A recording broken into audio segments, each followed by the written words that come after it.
அழகு மிகுந்த ராஜகுமாரி மேகமாக போகிறாள்.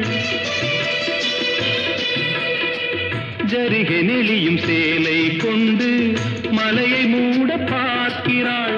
பள்ளம் சிலர் உள்ளம் என ஏன் படைத்தான் ஆண்டவன்?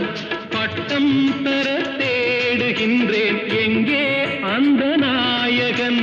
மலையின் காட்சி இறைவன் ஆட்சி. செந்தாழம் பூவில் வந்தாடும் தென்றல் என் மீது மோதுதம்மா.